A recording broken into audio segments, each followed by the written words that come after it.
Pada video kali ini kita akan membahas tentang makromolekul yaitu polimer.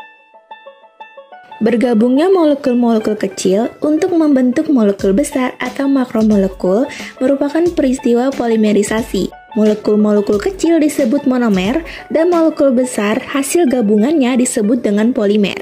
Jadi, polimer adalah molekul raksasa atau makromolekul yang disusun dari monomer-monomer melalui peristiwa polimerisasi. Ditinjau dari strukturnya, polimer merupakan molekul raksasa yang terbentuk dari monomer-monomer yang terangkai secara berulang. Polimer dapat dikelompokkan berdasarkan berbagai hal.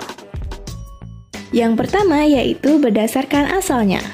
Polimer dibedakan menjadi polimer alam, polimer sintetis, dan polimer modifikasi. Polimer alam adalah polimer yang tersedia di alam dan terbentuk secara alamiah tanpa keterlibatan manusia dalam proses pembentukannya. Contohnya adalah protein dalam tubuh manusia, hewan, atau biji kacang-kacangan, selulosa pada batang kayu, serta amilum pada biji-bijian. Polimer sintetis merupakan polimer yang dibuat melalui proses fabrikasi oleh manusia dari bahan-bahan monomer yang tersedia di alam. Contohnya adalah berbagai macam plastik, serat kain sintetis, dan resin sintetis. Polimer modifikasi adalah polimer yang terbentuk dari hasil modifikasi polimer alam dengan tujuan memperbaiki sifat-sifatnya agar sesuai dengan yang diharapkan.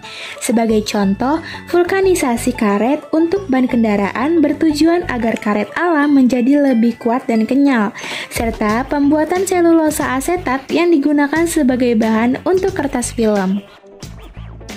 Yang kedua yaitu polimer berdasarkan proses reaksi pembentukannya. Polimer dibedakan menjadi polimer adisi dan polimer kondensasi. Polimer adisi adalah polimer yang proses pembentukannya melalui reaksi adisi, yaitu putusnya ikatan rangkap yang terdapat pada monomer, untuk kemudian saling terikat satu sama lain membentuk kesatuan molekul raksasa. Polimer kondensasi merupakan polimer yang proses pembentukannya melalui reaksi kondensasi. Ciri khas proses kondensasi adalah terbentuknya molekul kecil berupa molekul H2O, NH3, atau lainnya. Yang ketiga yaitu berdasarkan jenis monomernya. Polimer dibedakan menjadi homopolimer dan copolimer. Homopolimer adalah polimer yang terbentuk dari monomer-monomer yang sama, misalnya polivinyl klorida atau PVC, polietena, polistirena, dan polipropilena. Copolimer adalah polimer yang terbentuk dari monomer yang berbeda, misalnya nilon 6,6, Kevlar, dan bakelit. Polimer merupakan molekul raksasa sehingga mempunyai massa rumus yang sangat besar. Besarnya massa rumus suatu polimer akan mempengaruhi sifat-sifat polimer tersebut, misalnya kekerasan, elastisitas, dan daya tahan panasnya.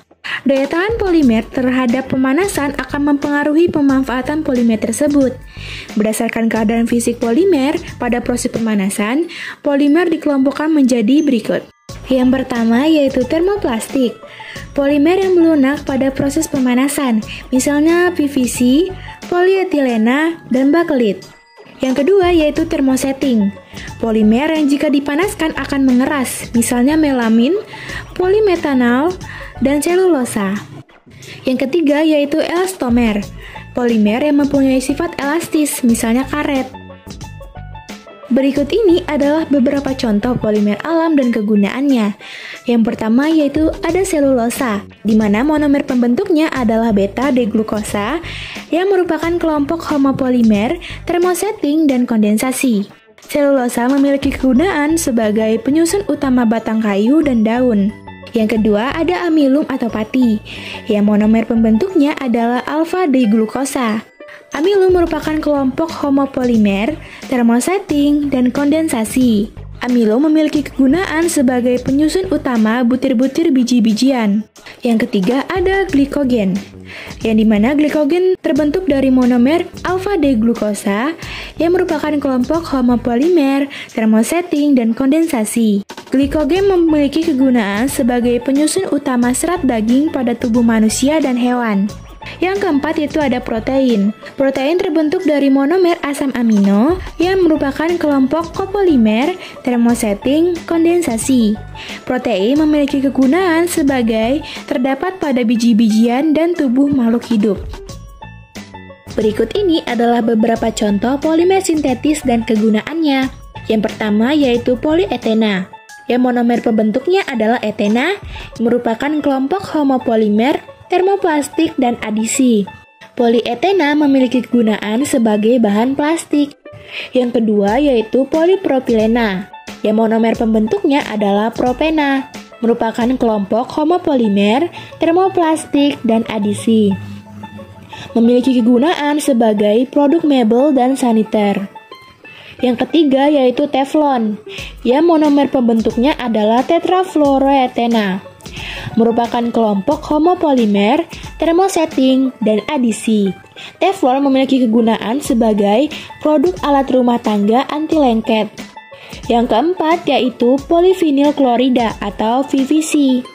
Yang monomer pembentuknya adalah vinyl klorida atau kloroetena, merupakan kelompok homopolimer, termoplastik, dan adisi. Memiliki kegunaan sebagai pipa air minum dan produk alat rumah tangga. Yang kelima yaitu polivinyl asetat atau VVA. Yang monomer pembentuknya adalah vinyl asetat, merupakan kelompok homopolimer, termosetting, dan adisi. VVA memiliki kegunaan sebagai lem kayu dan cat tembok. Yang keenam yaitu polimetil metaklirat atau PMMA. Yang monomer pembentuknya adalah metil metaklirat. PMMA merupakan kelompok homopolimer, termosetting, dan adisi. Memiliki kegunaan sebagai kaca lampu mobil dan plastik tahan panas. Yang ketujuh adalah nilon 6,6. Yang dimana monomer pembentuknya adalah 1,6 diaminoheksana dan asam adipat. Nilon merupakan kelompok kopolimer, elastomer, dan kondensasi yang memiliki kegunaan sebagai serat kain, dikenal sebagai sutra tiruan. Yang kedelapan ada Kevlar, yang dimana monomer pembentuknya adalah 1,4 diaminobenzena dan asam tetrafluorat. Kevlar merupakan kelompok kopolimer, elastomer, dan kondensasi. Memiliki kegunaan sebagai rompi anti peluru, pelapis kampas rem, dan tali. Yang terakhir yaitu ada selulosa asetat, yang dimana monomer pembentuknya adalah selulosa dan asetat anhidrida. Merupakan kelompok modifikasi, termoplastik, dan kondensasi. Memiliki kegunaan sebagai film, pita kaset, dan pelapis kaca anti pecah. Yang pembahasan kita tentang polimer kali ini, mohon maaf bila ada kesalahan. Terima kasih, sampai jumpa kembali.